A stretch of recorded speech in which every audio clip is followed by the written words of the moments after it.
His Excellency, the Prime Minister of Sweden, His Excellency, the Prime Minister of Finland, His Excellency, the First Deputy Prime Minister of Poland, Ministers, Excellencies, and dignitaries from other countries, Governor of Maharashtra, Chief Minister, Maharashtra, Minister of State for Commerce and Industry, invitees, industry leaders, ladies and gentlemen. I am delighted to be part of the celebrations of the Make in India Week. I welcome you all to Mumbai, the commercial capital of India. I particularly welcome our friends from abroad and thank them for their active participation. I thank the government of Maharashtra for hosting this event. I also thank other states for their active participation. Friends, when I look back at the launch of the Make in India initiative over a year ago, I also recall the aspirations of our youth. 65% of the population of India is under the age of 35. This youthful energy is our greatest strength. We launched the Make in India campaign to create employment and self-employment opportunities for our youth. We are working aggressively towards making India a global manufacturing hub. We want the share of manufacturing in our GDP to go up to the 25% in the near future. We were also aware that under the pressure of this campaign, the government machinery will be required to make a number of corrections on the policy front. We are committed to make in India an easy place to do business. We want to present to the world the enormous opportunities that India offers as a base of manufacturing design, research and development. Make in India Week is an opportunity to take stock of how we have performed and what could be the road ahead. This event will showcase different aspects of the progress that we have made. This is the biggest multi-sectoral event and exhibition ever held in India.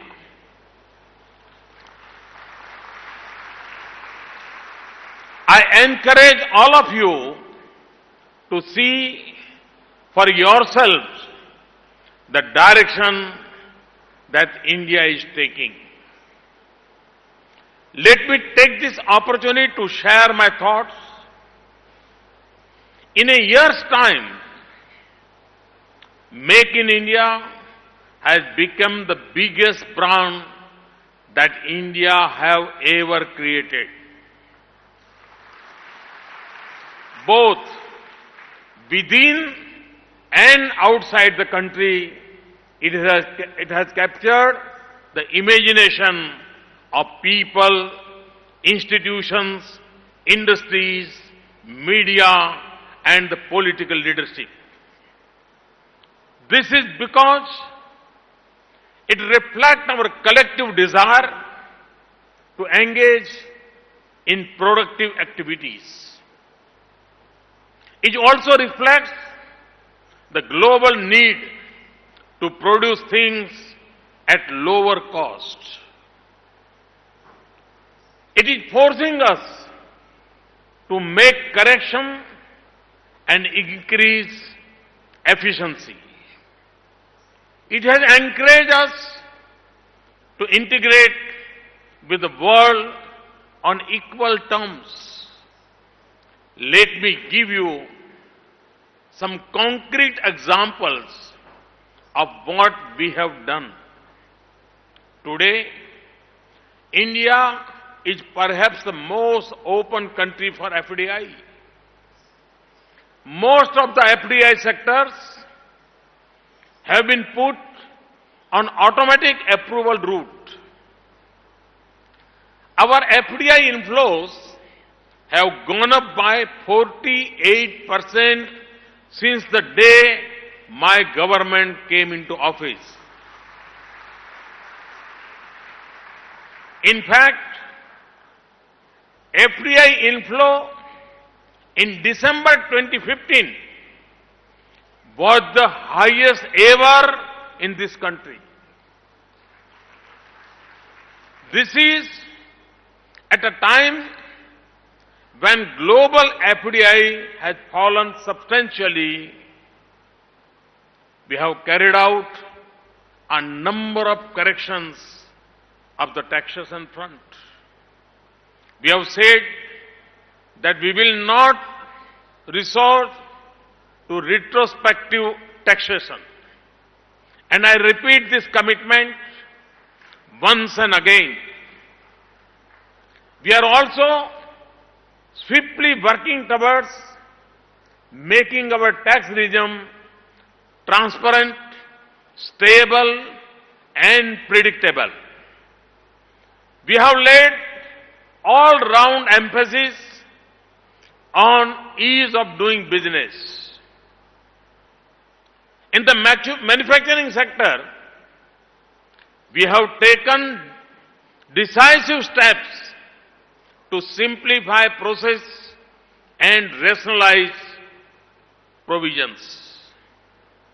This includes licensing, cross-border trade, security, and environmental clearances. We have announced attractive schemes in several sectors, including electronics and textiles. We have made substantial policy corrections in the defense sector. From licensing to offset regime and export regime, we have given what the defense industry was looking for. Smooth and transparent allocation of natural resources is another example. The advantages from these are twofold. On one hand, the production of such resources has gone up. On the other hand, the transparent regime that we have established provides a level playing field among users and stakeholders.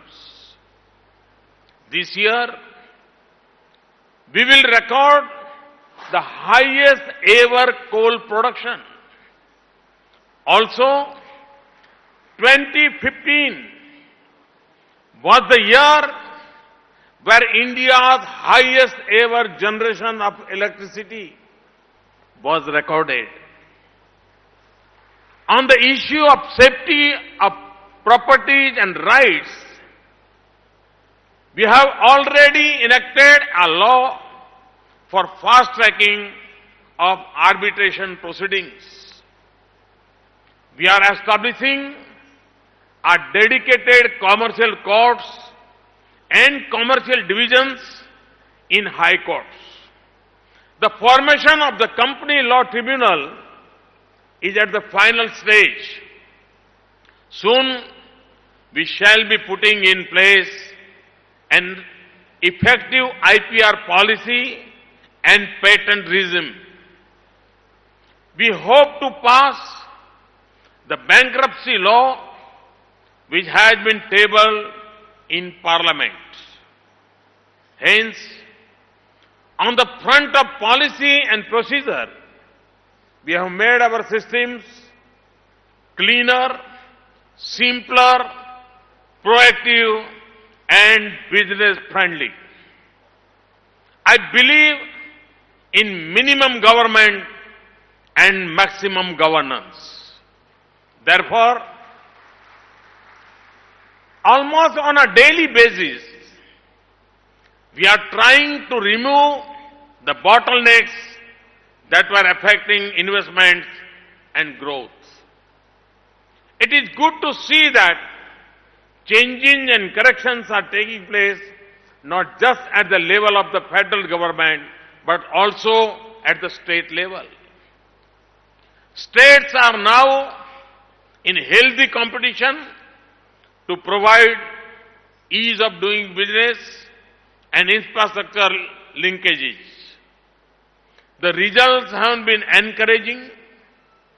India has become the fastest growing large economy in the world. We will end this fiscal year with well over 7% growth in GDP.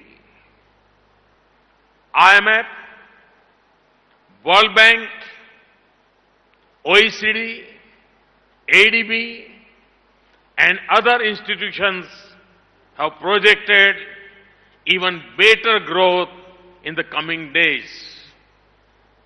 In 2014-15, India contributed 12.5% of global growth. Its contribution to global growth is 68% higher than its share of the world economy.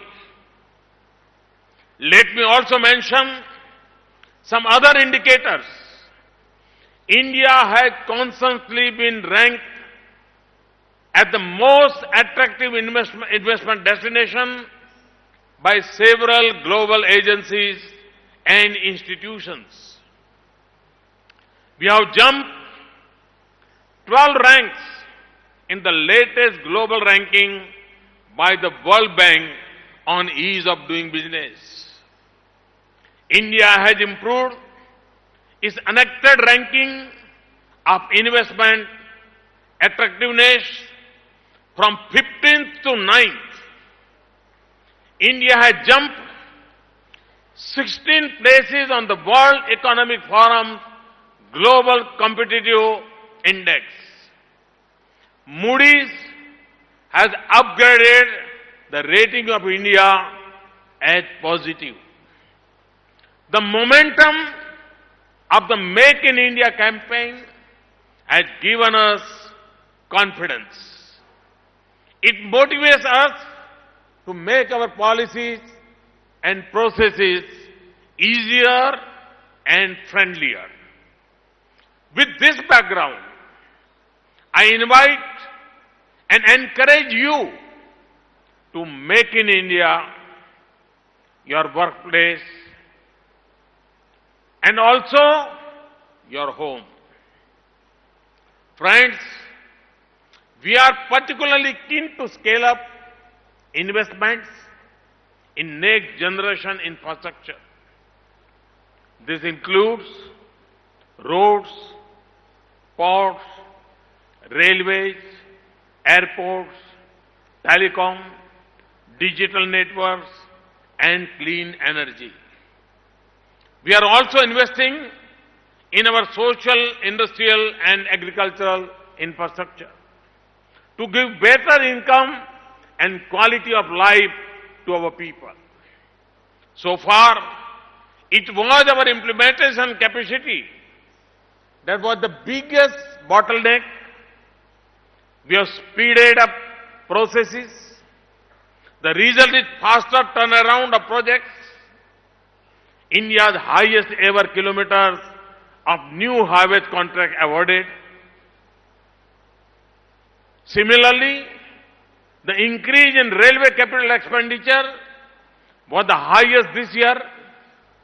Thus, whether it is a physical or social infrastructure, we are executing it much more efficiently than ever before. Another bottleneck was financing. To enhance financing, we are trying to innovative ways. We are opening up our greenfield and brownfield projects for public-private partnership. With strong fiscal discipline and by plugging leakages, we are trying to provide more resources for infrastructure. We have also set up the National Investment and Infrastructure Fund. We have come up with a mechanism of tax-free infrastructure bonds for projects in rail, road and irrigation sectors. We are working with a number of countries, financial markets and funds on these financial instruments. Ladies and gentlemen, India is a land of immense opportunities. 50 of our cities are ready for setting up metro rail system. We have to build 50 million houses. The requirement of road, rail and waterways is enormous. There is no time for incremental changes. We want a quantum jump. We have also decided to do this in a cleaner and greener way. That is why we have made a commitment to the world community at the recent COP20 meeting in Paris. Hence, we are going for renewable energy in a big way, 175 gigawatts. I lay great stress on zero defect and zero effect manufacturing. We place high emphasis on energy efficiency, water recycling, waste to energy, clean India, and river cleaning. These initiatives are directed at improving quality of life in cities and villages.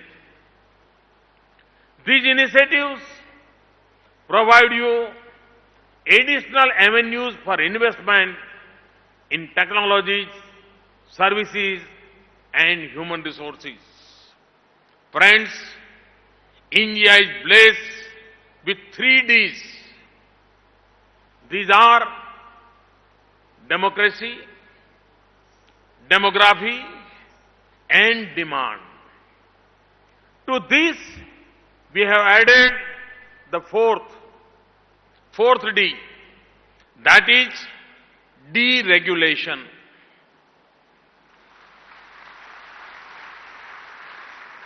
Today's India is this 4-dimensional India. Our judicial systems are independent and time-tested. You will not find all these elements in any other country in the world. With these strengths, India offers you a solid platform to test and launch your making and designing capabilities. In addition, our maritime location makes it easy to market products in several other continents. We are trying to further enable and harness this vast potential with path-breaking initiatives. Campaigns like Digital India and Skill India have been designed to prepare people to take part in these processes. We have launched financing schemes which are dedicated to promote entrepreneurship. We are giving loans to Mudra without any collateral. I have also impressed upon the banks to particularly finance young entrepreneurs belonging to the scheduled castes and tribes as well as women. Only this will realize the dream of Mahatma Gandhi, who wanted industry to be run in villages and cottages.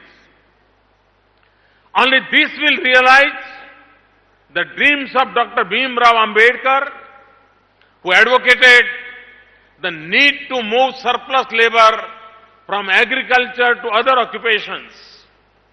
We are soon going to strengthen this process further under the banner of Stand Up India. I feel that today our domestic industry and investors are feeling much more confident and optimistic in spite of an uncertain global situation. When we started the Make in India campaign, manufacturing growth in the country was only 1.7%. This year, it has improved substantially. In the current quarter, manufacturing growth is expected to be around 12.6%. The composite PMI output index has climbed to an 11-month high of 53.3% in January 2016. The total number of investment proposals during the last 8 months is higher by 27%. We have recorded the highest ever production of motor vehicles in 2015. As many as 50 new mobile phone factories were set up in the country during past 10 months. Electronic manufacturing has grown sixfold to 18 million. 159 electronic system design and manufacturing units, popularly known as ESDM units, were established in India in 2015. As per estimate of certain agencies, the Indian job market is now on a strong footing. For example, the Monster Employment Index of India stood at 229 in January 2016, which is up by 52% over January of last year. Similarly, on the trade front, India's highest ever software export were recorded in 2015. Also in 2015, our major ports handled the highest ever quantity of cargo. These are very good signs. I would like to give our industry some friendly advice. Do not wait. Do not relax. There are immense opportunities in India. You should take advantage of the renewed interest of global players to work in India. Many of them are looking for technological and financial collaborations with Indian partners.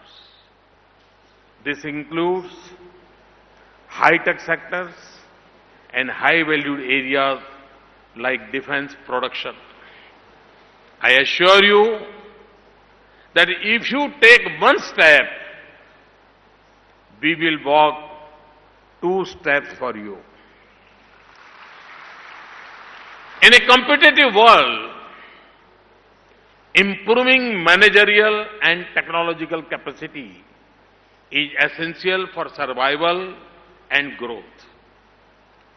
From press shuttles to pollution control, from health to education, from agriculture to services, our young entrepreneurs and startups are showing us newer and faster ways for enterprise and delivery. My government is committed to support them and tap their energy fully. We want our youth to become job creators rather than job seekers. That is why we have launched the Startup India campaign.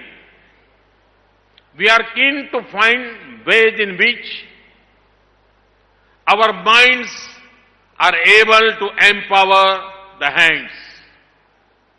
Our hands are able to master the machines. Our machines are able to make the best. Our products are able to beat the rest. Make in India is a drive to fulfill unmet demands of the common man.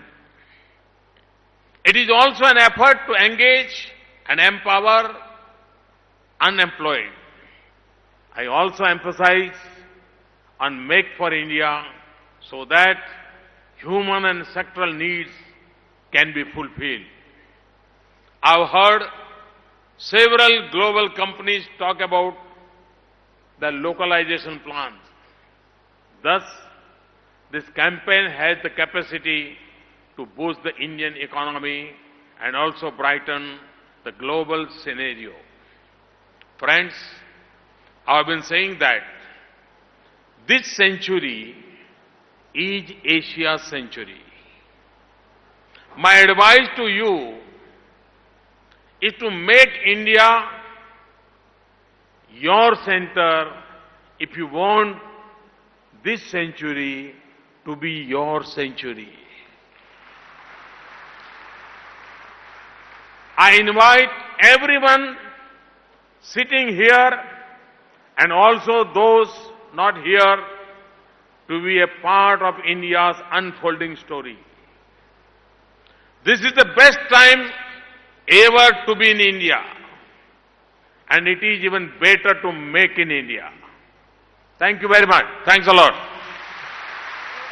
Thank you, Honorable Prime Minister.